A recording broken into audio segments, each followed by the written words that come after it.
This is what happens when you attempt to leave high school a year early to join the NBA. And it's always unwise to seek political advice from someone who gets paid $100 million a year to bounce a ball. So keep the political commentary to yourself, or as someone once said, shut up and dribble. And they're making an example out of Butker. They want to make it impossible for anyone to preach or speak the traditional doctrine of Christianity regarding husbands, wives, and children. Now, talk about a divisive atmosphere they're creating, where tens of millions of Americans, probably more, are afraid to speak their mind. They will try to denigrate you, isolate you, cancel you, and ultimately silence you completely. This is what happens when you attempt to leave high school a year early.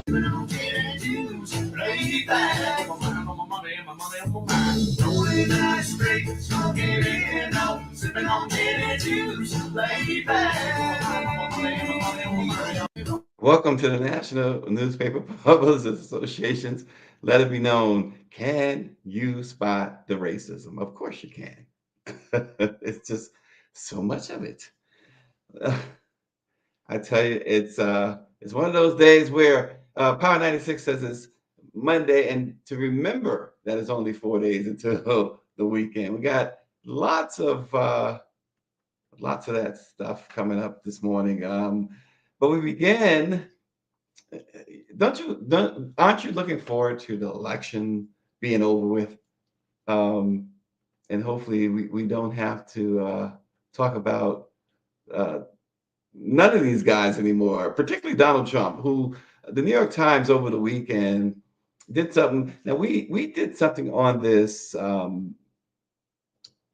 earlier, but the New York Times did a in-depth look as well, getting documents and other information on what Donald Trump is planning as he seeks re-election, what he plans if he is reelected. It's a massive expansion of his first term crackdown on immigration if he returns to power in 2025. We've talked ad nauseum about Project 2025, but among other things, he will seek a tenfold increase in the volume of deportations to more than 1 million per year. He plans to reassign federal agents and the National Guard to immigration control. He would also enable the use of federal troops to apprehend migrants.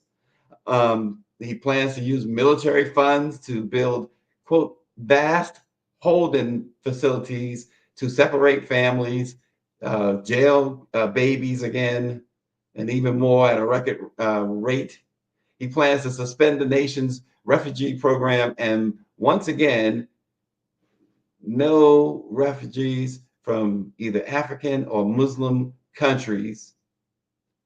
And of course, there's the retribution aspect of it. He has vowed to appoint a special prosecutor to go after the entire Biden family, Obama, Clintons, and everyone who has stood in his way, everyone who has beat him, and everyone who has prosecuted him. He has cited the precedent of his own indictments, his own conviction, criminal conviction, to declare that if he became president again and someone challenged him politically, so you got to listen very carefully. If someone challenged him politically, this is Donald Trump talking, he'll be able to direct this special prosecutor to go down, quote, go down and indict them. Now, we have made the comments many a times that a part of what the plan for Trump world is to, once he gets in, the only way he gets out or leaves office is to die in office. And that statement, sometimes you read between the lines, sometimes you read what's on the line. That statement, if someone challenged me politically, I can send a special prosecutor to go down and indict them. What he is telling you again, it's not like he hasn't been overt about it, but he's telling you again, I'm going to be a dictator on day one. I am eliminating all these departments and really consolidating them and only hiring people. And that goes down to the person who works at the Social Security Administration, the person that at the post office, the person who works for any government entity, and there's millions of civilian jobs, obviously. If you don't pledge allegiance to Trump, you won't have a job. Also, again, he says if someone challenges him politically, he could say go down and indict them.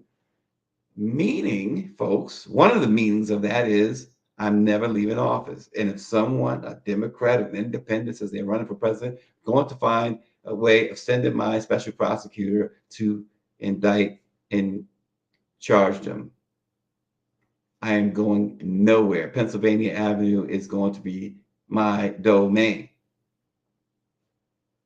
Get it right. So again, when 50 Cent says his craziness about black men and I mean, there's a whole lot more to that. I saw Byron Donalds, by the way, one of Trump's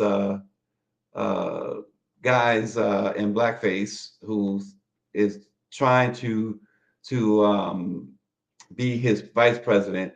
So Al Sharpton, he was on Al Sharpton's show, and Al Sharpton talked about it brought him in and talked about how they both grew up in Brooklyn. He and Byron Donalds, he said their politics are different, but they're friends.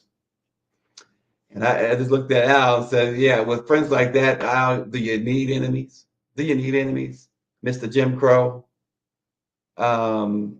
But Amber Rose is doubling down on her support of Donald Trump. But who could care less? I could care less about Amber Rose. What does she do? How did she become famous? She's like a wannabe Kardashian. She got famous from being with Kanye West, and then had a baby with the other guys, like Kim Kardashian. Like, get these rappers have babies. But anyway, we don't need to go there. But Southbound 3000 says Trump is really serious about that eye for eye thing. The problem with that is it's one thing, not that we condone this, that the thought of, okay, retribution or whatever. The problem with that is everything that he wants to get retribution for is like he's already committed those acts against folks. And I mean, his hatred of Obama is simply this black man who is extremely popular, still extremely popular politically and otherwise.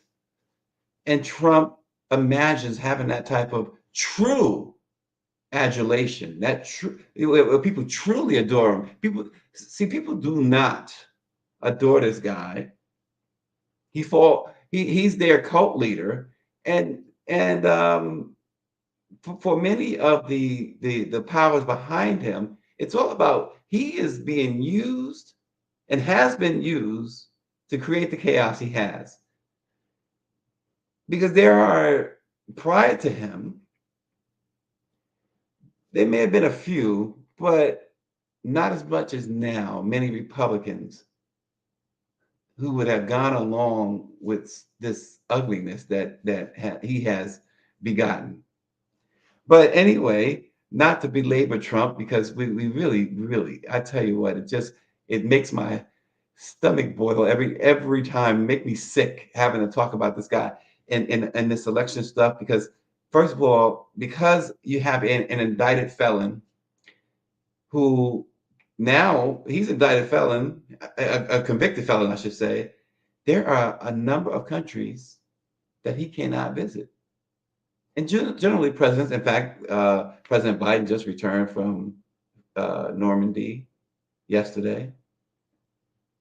But there are, presidents travel to different countries. There's the G7 summit. There's so many other events or meetings that take place.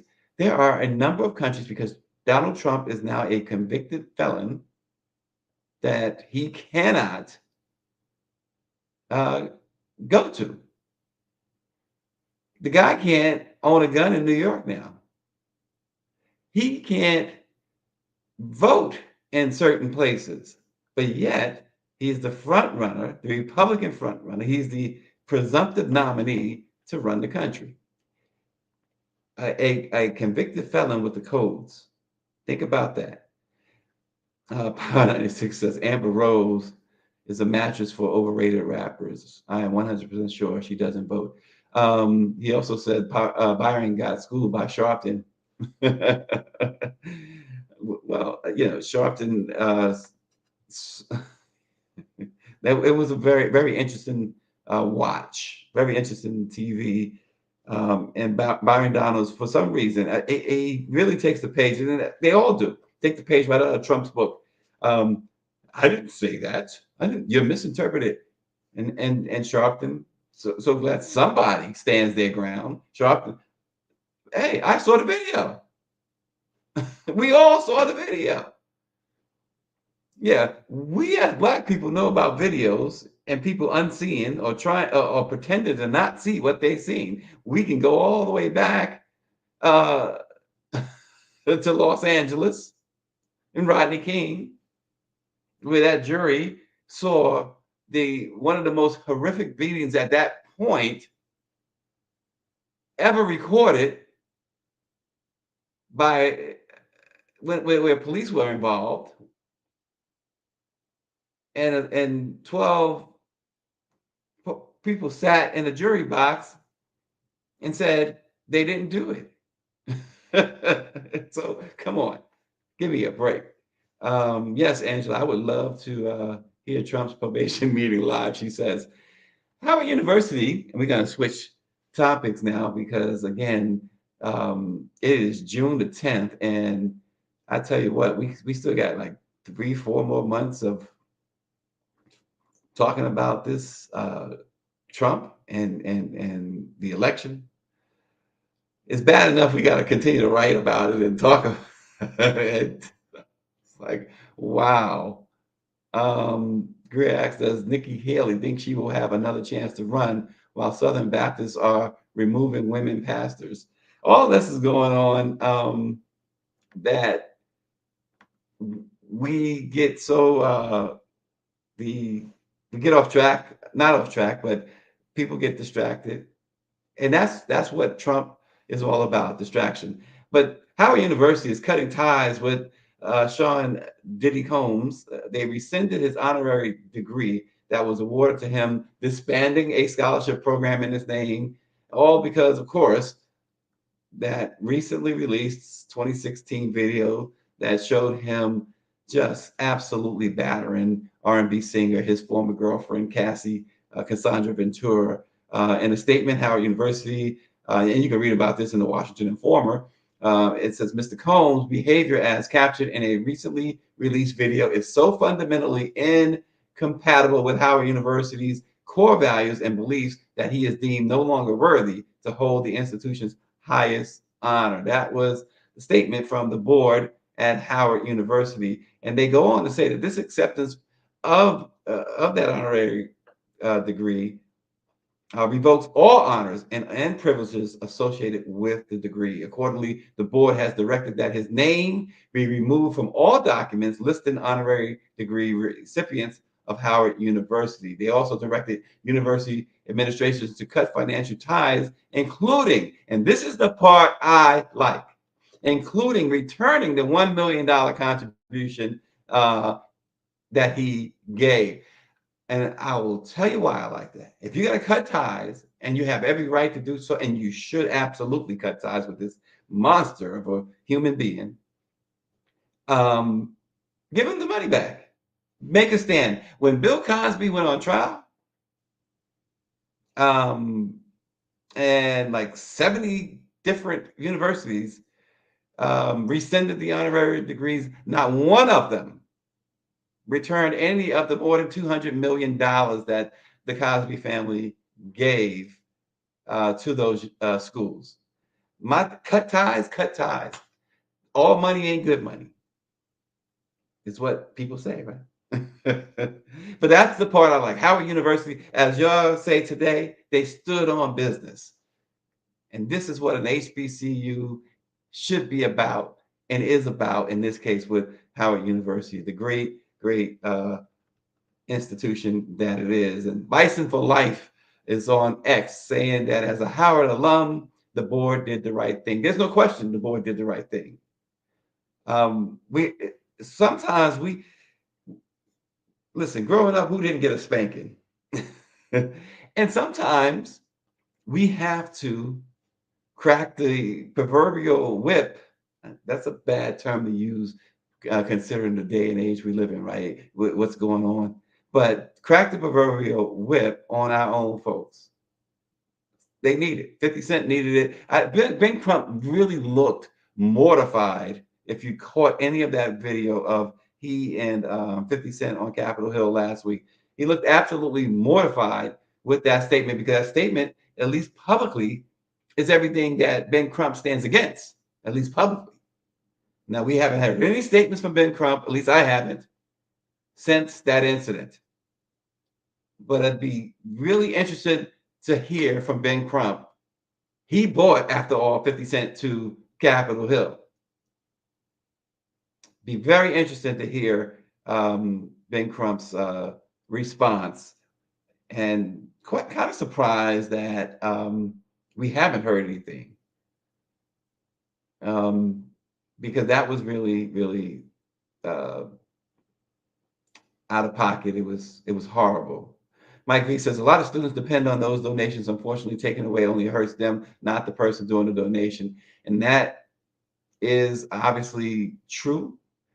And this is where you hope that, okay, someone else in the community, someone else with the means of a Diddy will step in and see this. And Howard University, by the way, has a host of very successful, very wealthy alum,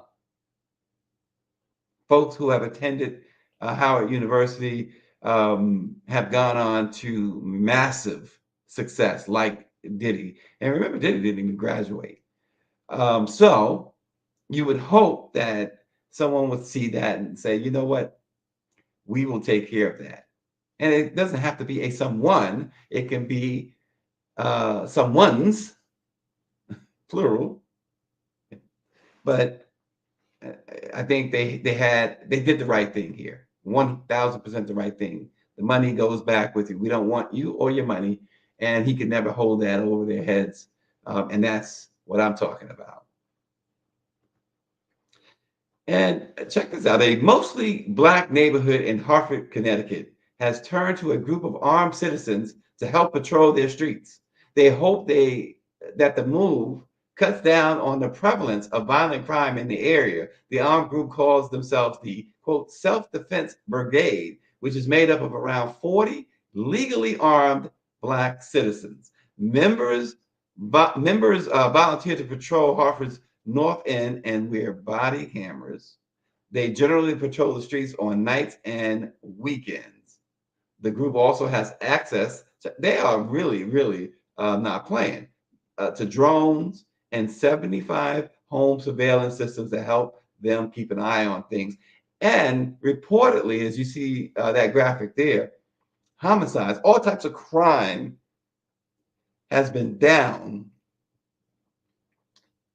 pretty substantially since they've started this. Now, law enforcement and others, including the mayor out there in Hartford, are against this. The one thing they are doing is making a difference. And you just hope that this will, a lot of things you hope for in this case, including the fact that each of these members will be just what they are, what they stand to be, which is trying to keep the neighborhood safe, peaceful, and not engage in. I can't help but think about the guardian angels from the 1970s and 80s in New York. Many might know the name Curtis Lee, where he ran for mayor recently of New York. But that, well, they used to patrol the subways, but it turned out that that wasn't exactly, not all things were what they appeared to be, that the guardian angels, at least the leadership, um, wasn't quite up to snuff, put it that way. We'll leave it at that. But these guys, they decided to police themselves, take care of home themselves, and part of the goal is to restore dignity and pride into another Black neighborhood. So, turning our attention from Hartford down to down south in Florida, this thing, you might remember the um, white woman who was harassing this 9-year-old boy and baited him to go get his mother. Well, she then proceeded to go to the house. The little boy standing there as his mother comes to the door. She doesn't even open the door, and the white woman shot her through the door. Well, accusations, and she was yelling all these racial slurs and things of that nature. But the prosecutor said they will not come up in trial. They will not use those racial slurs in a trial in Marion County. Susan Lorenz, she's facing a manslaughter charge as she allegedly shot and killed Ejike AJ Owens. Her family accuses her of Owens's family accuses Lorenz of using a lot of hateful and racial speech and other derogatory names toward Owens and her children. They said it is part of the reason why Owens went to her neighbor's front door before Lorenz allegedly opened fire, killing her in June of 2023. In response to the defense motion, prosecutors said that the topic of race will not come up in the trial.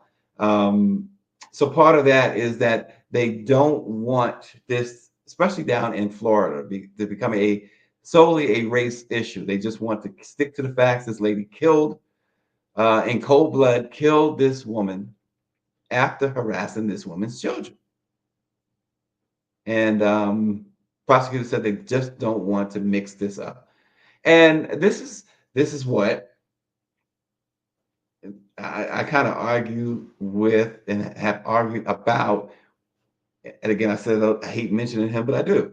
And I do, but I got to juxtapose it because Special Prosecutor Jack Smith is messing around down there in Florida and has messed around to the point we will not see, unless, of course, he loses the election, Donald Trump tried for his 9/11 crimes. 9/11 crimes. 9/11, January 6th and 9/11. I mean, two things that. But his January 6th, his alleged crimes on January 6th, because the documents case down there, which is a very important case, granted, he has every right. And I continue to research this, and folks, I don't need any validation. I know I'm right. He can drop that case and come here to DC and try him in Judge Tanya Chutkin's court for January 6th. And if everything breaks right, he can go refile those documents cases in Florida and mess around with Eileen Cannon, the judge down there, who is an unabashed, dedicated Trump supporter, who, as expected, has delayed everything to ensure that Trump doesn't stand trial. Allegedly breaking a lot of ethics laws. But see, in this case, the prosecutors, in this case of Ms. Owens, the prosecutors got it right. Let's keep our eye on the prize. Let's keep our eye on the ball. We know it's race. This was racially motivated. We know that this woman is a stark raving racist. But there's no need to bring that up because we're going to have some. You got a Florida jury, and you're dealing with Florida laws. You're dealing with laws that Byron Allen, who represents Florida in the House of Representatives, that he's so proud of,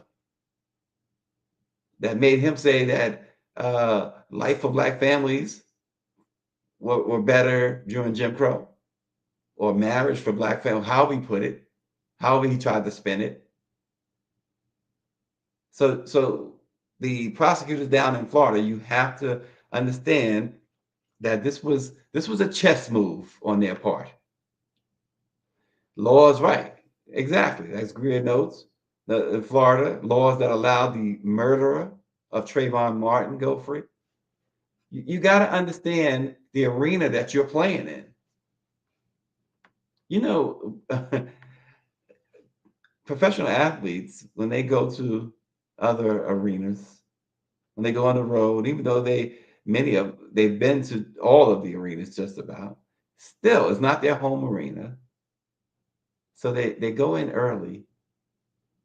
Let's use basketball, for example, and they do a shoot around in the morning. And then it's an optional shoot around in the morning, but a mandatory shoot around in the afternoon before a 7 or 7:30 p.m. game. They have to get acclimated to certain bounces that may happen on this particular floor. And that prosecutor down there in Florida is already acclimated to what happens down there in the so-called Sunshine State. By the way, speaking of Florida, Greer, our girl, is down there. Power 96's Redbone is down there hanging out with Mickey Mouse. She is doing some reporting from Disney. So looking forward to what Dawn comes up with from her visit to the wonderful world of Disney. Now, there were several things that were posted, and I want to just D.L. Hughley continues to there she is. Power 96. Does that make your Monday morning? But there's some things. D.L. Hughley continues to be what 50 Cent isn't, what Stephen A. Smith isn't, what Ice Cube isn't. So when we talk about these insidious Black entertainers, there's the other side. And even Luther Campbell, Uncle Luke. I mean, he broke down that whole Jim Crow situation too, and other things. I mean, he was wise enough to do that. But as Katia Woods, we have Katia on from the Philadelphia Tribune from time to time, and as she pointed out, yesterday he posted something, and this is not where I was going with this, but he posted some things about if Biden does this, he will easily win all of the Black vote. Katia reminded him, she responded to his tweet with her tweet, reminding him that the president does not make laws. And this is what Luther Campbell he posted a series of things that is the responsibility of Congress. And none of that stuff the president can go around and do himself. So she had to educate our Two Live Crew founder on that. But on DL had reposted something that OJ Spivey posted at OJ Philly from Roy Wood Jr., the Black comedian. Roy Wood Jr. is so funny because part of his handle he's an ex-Jedi. But it was a group of men discussing who lived during Jim Crow, discussing Jim Crow and what was life like for them under Jim Crow. And one of the guys telling Roy Wood Jr. that um, they would send, they sent in one case a guy who was light skinned, or as they said, high yellow, into a whites only establishment to get some food. They was, and one time they sent him in, and he never came out. That's just one of the tidbits from that. You can check it out. The conversation. You can either find it on at Real DL Hughley or at OJ Philly. But these conversations are what needs to take place when you got a person who could be vice president of the United States, a black person at that, black man, romanticizing Jim Crow. So you might want to check that out. Bison for Life says celebrities and politics are not the best mix. Not at all. You're right. Many tend to spout disinformation or jump on trends for social media clout. Yeah, and many speak out of total ignorance. I mean, just outright ignorance. Um, One of the things I saw, and I was sharing, well, before I get to that, and I know Greer has this, sometimes mothers, and we celebrate mothers, obviously, can be really, really give their children such a hard time. And I bring that up only because of the story of Tina Turner. And Greer shared this with me, and she captured it. And I think, yeah, she wrote to me. She said, "This is sad and hard to get my head around." But if we have that, Greer, can we play this Tina Turner interview? It's very short, but to the point. It was heartbreaking to watch, to listen to. We know My Tina kind. passed away, but here we go. When I became a star, of course, like then she was happy because I bought her house. I did all kinds of things for her. She was my mother. You know, I was trying to make her comfortable because she didn't have a husband. She was alone, but she still didn't like me. Even after I became Tina, Ma still was a little bit, who did that or who did this? And I said, I did it not. You know, I was happy to show my mother what I did. I had a house, I had gotten a car. And she said, I don't believe it. Now, you're my daughter. I know you didn't, something to this effect. You know, she didn't want me. She didn't want to be around me, even though she wanted my success. But I did for her as if she loved me.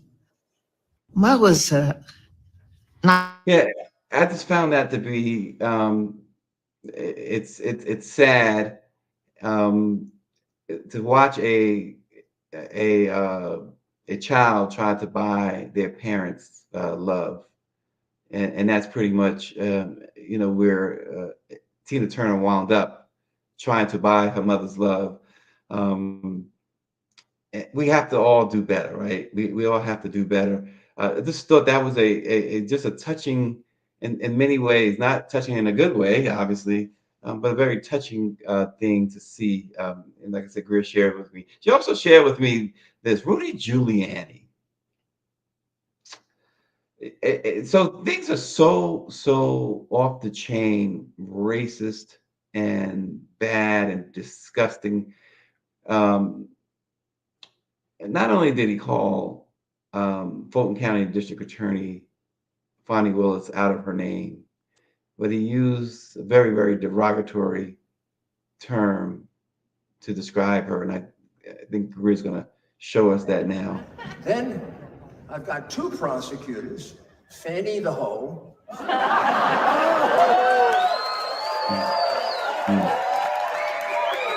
Yeah, we heard that right. We heard that right. This mentally disabled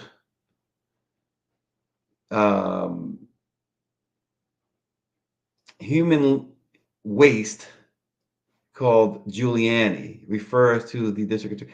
This is how bad politics and well, politics have gotten. Not, and again, not to think that things were politically that people wasn't racist back when I was growing up, because they were extremely racist. I mean, I have been subjected to police racism. I never forget walking down Ventura Boulevard in California, and I wasn't a child at the time. I was a grown. I was in my 20s, in the San Fernando Valley, early in the morning, and LAPD, two officers in the car. They see me walking. They slow down. They go over the loudspeaker and say, "Hey, boy, did you have your watermelon this morning?" These are two Los Angeles Police Department officers on duty. And, I had my issues of being like a hothead, and sometimes I still am, I have to admit. But when I look back, I realize how grateful I am that I didn't allow that to overtake me that day. Certainly in New York, there were sections of New York we just didn't venture into growing up. But the point is, I just don't remember American politics being the way they are today, being so hateful and so racially charged. Shanice Wright says, "Don't let Rudy off that easy. He is mentally disabled. He is just a plain old piece of well, he is. He's all that. You're right. You're right. I was just trying not to be a hothead, Shanice Wright." And yes, Power 96. We know as New Yorkers. Well, I know as a New Yorker, Rudy is a longtime racist. And Power 96 says he will die penniless, and Fonnie will send him to prison. Bankruptcy will not save him. That's the other thing about this too. Since when it became in vogue to attack your prosecutors, your judges? I believe, and I was briefly say this, I believe Bill Cosby went to prison because of that very thing. Why do you say that? It's not to say, again, it's not about guilt or innocence. I was there. I watched this stuff. After the first trial ended in a hung jury, his spokesperson and his wife's spokesperson stood on that courthouse steps and called the judge a racist and everything else. The same judge that would once again preside over the retrial, and the same judge who I will die on this hill, that did everything in his power to make sure that Cosby was convicted. You just can't, you cannot, as much as people want to, you can't go after a judge or a prosecutor in that way. You will pay for it. Unless you're Donald Trump. Let's be real. Unless you're Donald Trump.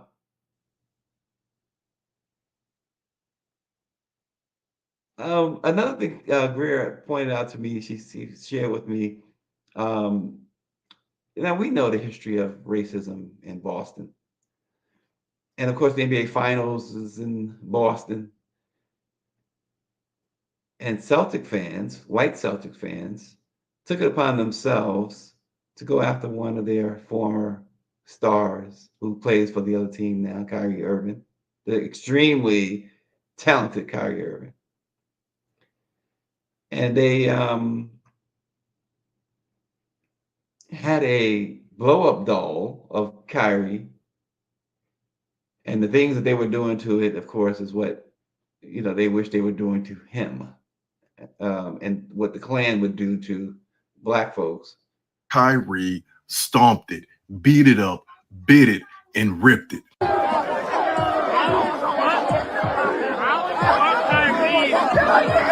are crazy.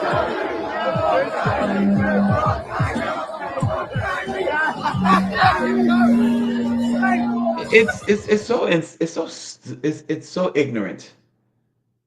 It's so ignorant, and that's why.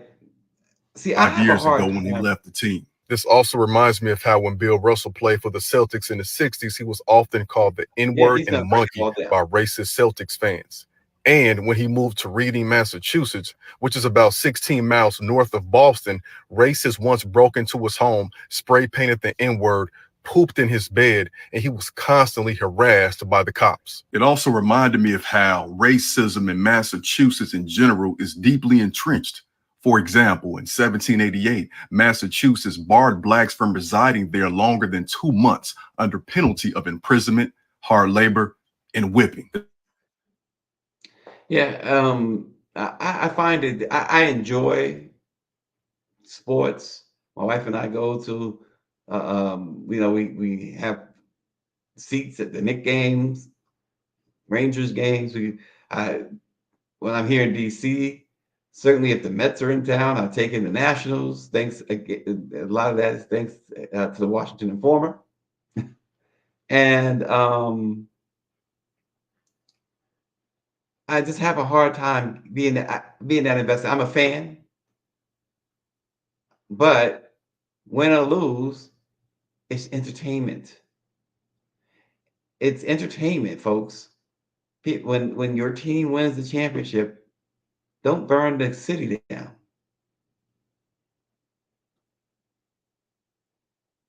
Mike V says racism in Boston is strong AF. You guys know what that means. And Mike V says he deals with it every day. He says they don't have a doll for Gordon Hayward when he left the Celtics. Austin is chiming in that Boston is still the racist capital of the North. And Power 96 says white Celtics fans are no different than the KKK in Mississippi. Something that, and Shanice Rice says racism in the form of police harassment is a way Marshawn Lynch left the Buffalo Bills. He said he kept getting pulled over. But something that Mike V pointed out, it always is at the forefront of my mind as well, Mike. He says, I'm interested in knowing, when we're talking about the Giuliani's attack on Fonnie Willis, calling her out of her name like that. He says, I'm interested in knowing where all the women's rights activists are to defend Fonnie and Letitia James from these attacks. And it just, once again, reminds me that Black folks, as much as we talked about the 50 cents and everybody spouting off being ignorant, we have no allies, and Black women in particular.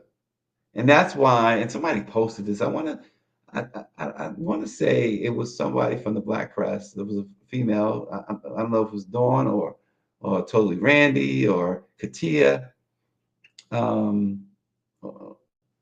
somebody posted about that, about Black women. It's Black women, when are Black men going to stand up for Black women? And Bison for Life says Caitlin Clark fans online shows racism is sports. In sports is a stark reminder it's alive and well. Yeah, absolutely. Absolutely. And here's something else that's heartbreaking. And I don't know. I think Greer shared that with me as well. And she did.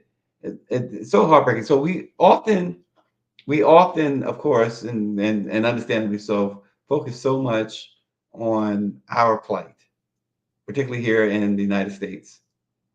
And what kills me though, and I'm not talking about us focusing on somebody else's plight, but you hear about how America is the leader of the free world, and America, they go in and they try and basically be the leader in humanitarian efforts and things of that nature.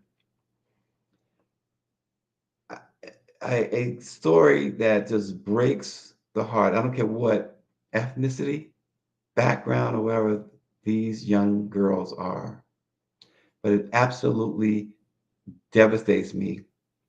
Um, Young girls in Afghanistan, in this case, we had the video. If you have the video, Greer, still, we could show it. It is such a heartbreaker. Um, Long story short, if we don't have the video available, uh, they are interviewing this young girl.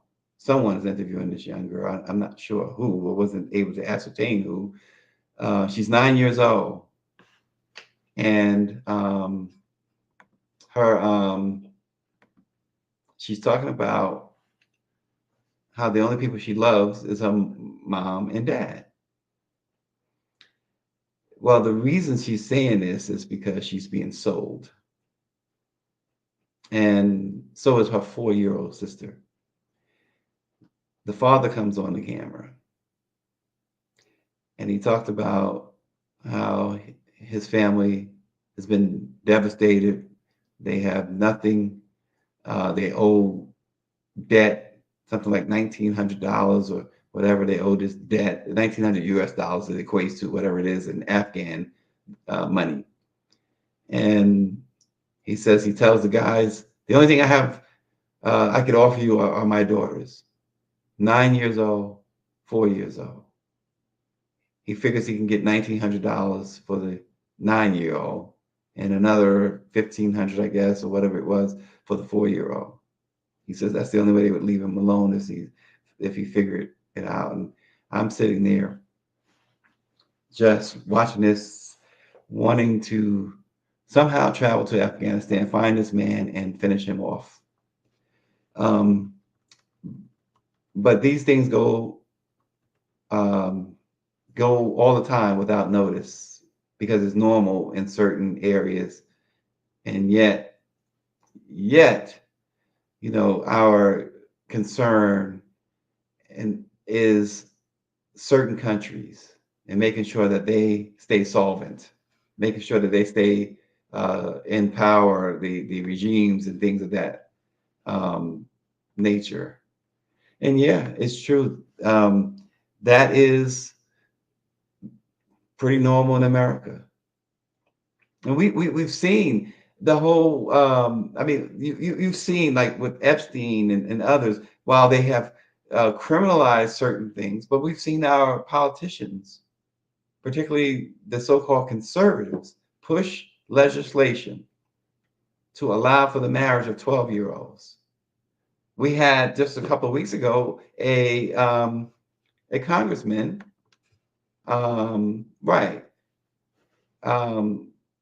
had the audacity to say that he backed such a bill because the girls are, quote, ripe and fertile. This is the world that we live in has grown to have this hate for children and for seniors. Argue with yourself. I've seen enough to come to that conclusion. An African American woman's quest to buy a pricey condo near the Virginia Beach Oceanfront impeded by the white homeowner's refusal because of her race is just the latest example of the bias, the racism that Black folks encounter in America. Raven Baxter detailed her situation, and it was not only unusual in this way. Jane Walker is 84 years old and candidly told her agent why she didn't want Baxter, who is a molecular biologist, not to mention a social media maven, who's very wealthy, She didn't want her to buy any condo. She had went through the whole process, the entire process from a real estate agent to finding a house to going through the underwriting process, getting approved, getting insurance, everything. And then the white homeowner discovered that she was Black and said, nope, I'm not going through with this sale.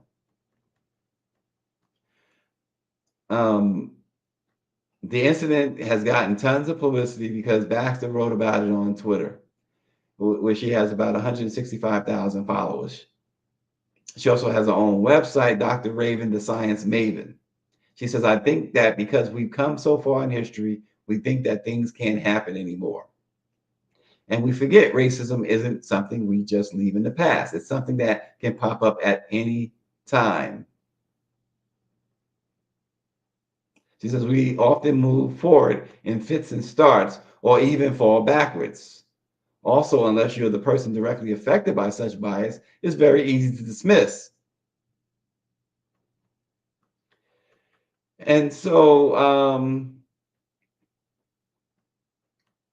she filed a discrimination claim with the Virginia Fair Housing Office and U.S. Department of Office and Urban Development. But I love what she wrote there on her social media page. She says, all this after the inspection, contract agreement, down payment, baby. I'm either buying your house or buying your block. You choose. And that would be the power move of all power moves. Denise Rolock Barnes, the publisher of the Washington Informer. And the Informer, by the way, is 60 years old this year. It is, I'm sure Denise has a team planning something big for this fall. So support the Washington Informer, WashingtonInformer.com. And if you're in the DMV area, there are several places you can still pick up the physical copy of the newspaper. But definitely, it's a Black woman-owned business. Yes, she took over that business from her father some, 30 plus years ago. And that newspaper is one of the very best, and I won't say one of the very best in the Black press, but one of the very best in media altogether. But Denise says Black women are not only demonstrating in the streets, but they are filling the seats in law school, med school, business schools, etc., fighting the same fights and preparing for the battles ahead. We are here, and history shows we've held front seats, though ignored, fighting for Black America's progress. Ask Fonnie Willis. Her girls have her back.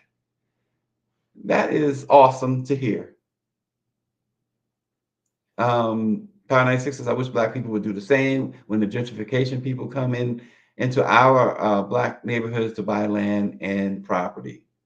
It's a long, long history in that argument there. And yes, Mike V, the vice president was just on the campaign trail talking about the success of racial bias in home appraisals. What a coincidence. Yeah. Yeah, and it has been, and she was, not that she made that up, Kamala Harris, the vice president, but I think, and maybe this is part of your point, I think when certain folks hear something like that and they're in a position to try and do something negative about it, this is what they do. But be interesting to see what happens to in this situation here in Virginia Beach. She went through the whole process, the walkthrough, everything, and being denied at this junction, being denied at any junction because of the fact that she's a Black woman is absolutely disgraceful.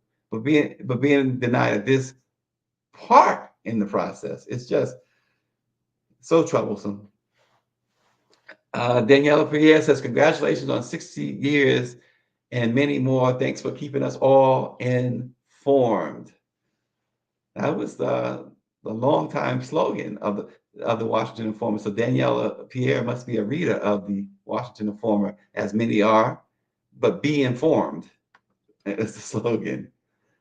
Yeah, and speaking of gentrification, let's go to this clip here that Greer has, of course.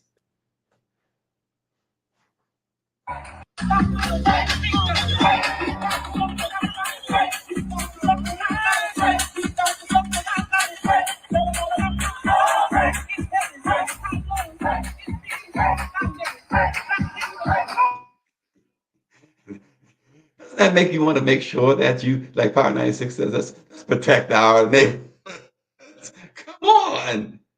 We can't have people doing that in our streets where we used to do, I remember block parties and things like that. I mean, come on. This ain't right. What Chris Rock said, that ain't right. Oh, no.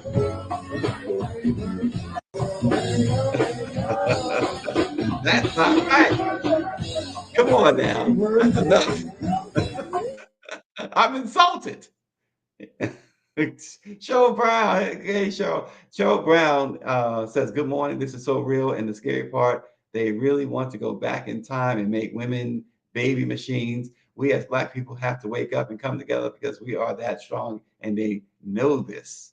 So I know Cheryl Brown, and Cheryl Brown, folks, has a voice that not many people that you hear in music has.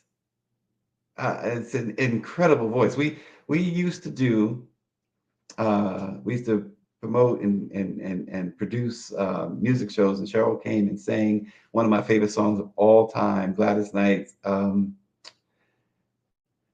if everyone should ever write my life story, you know that song. For whatever reason why you're the best thing that ever happened to me. So Cheryl sang that song, and it was packed out at the University of Scranton, and just brought everybody to their feet. And it was just amazing. If you close your eyes, you thought Gladys Knight was singing the song. But so it's good to see Cheryl joining Let It Be Known this morning. Power 96 says the racist Catholics in New Orleans refuse to sell property to Black people. He says they're evil and sick. And Shanice Wright says Dr. Riche, who's been a guest on this program, stated that the contract is signed and legally binding, so there is no backing out. Well, there you go. And listen, our girl said that mess around, she'll buy the whole block. So there you go, Shanice Wright. But see, lots of things go on. We unfortunately sometimes, a lot of times, unfortunately, I should say, have to talk about the election, and particularly the convicted Republican presumptive nominee.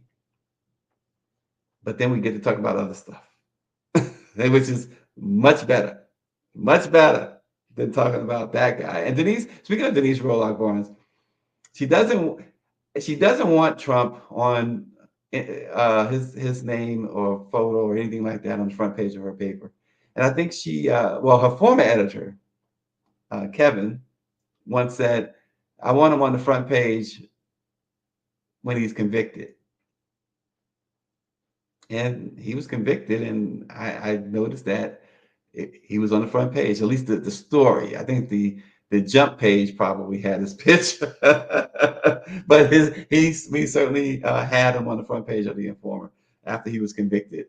So that is how we roll, the Black press. That's how the Informer rolls. And again, shout out to the Informer. We're going to be doing some things later this year about the 60 years of the Washington Informer.